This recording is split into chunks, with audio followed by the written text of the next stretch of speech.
Tu lagi. Pasal Passat tu. Volkswagen Golf. Dengan Passat tu. Aku dapat cabutan bertuah. Masa dekat kerja dekat Bangi.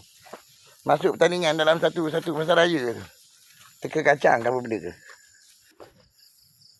Kan? Volkswagen Golf dengan Volkswagen Passat. Volkswagen Passat tu beli.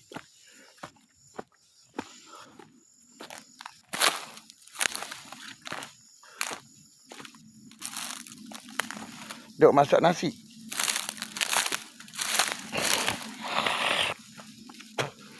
Ni, Hamid ada ni dengan apa benda pengurus ni. Kau cerita apa?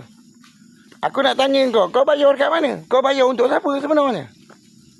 Yang makcik daripada Kelantan kata hutang. Kau ni hutang apa?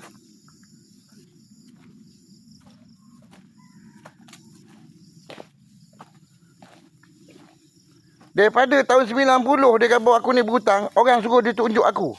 Mana satu? 2024 baru dia boleh tunjuk aku. Itu pun atas bantuan Sepu. Sepu Mac Buyer.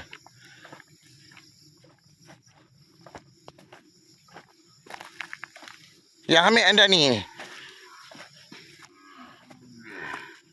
Dia nak pakai kau ni kenapa pula? Yang dia kabur jatuh kau ni jatuh mendatang apa? Kau tolak aku tangga ke? Aku dah sembang dengan Pika dekat tangga dekat hospital. Kau tolak aku ke? Lepas tu jatuh talak kau nak bawa kau sana bawa ke sini.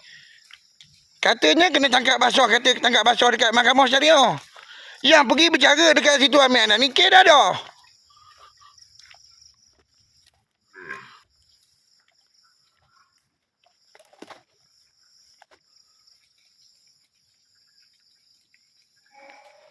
Dadah dengan bunuh.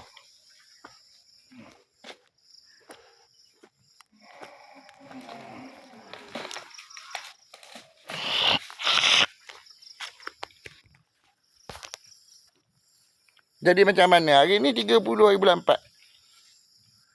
2026.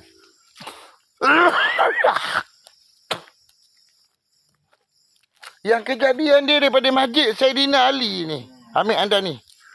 Ni aku nak ingatkan kau, pengurus Zuraidi. Aku duduk dekat rumah tu yang si Hamid Andani ni masuk ke dalam rumah aku ganggu anak bini aku.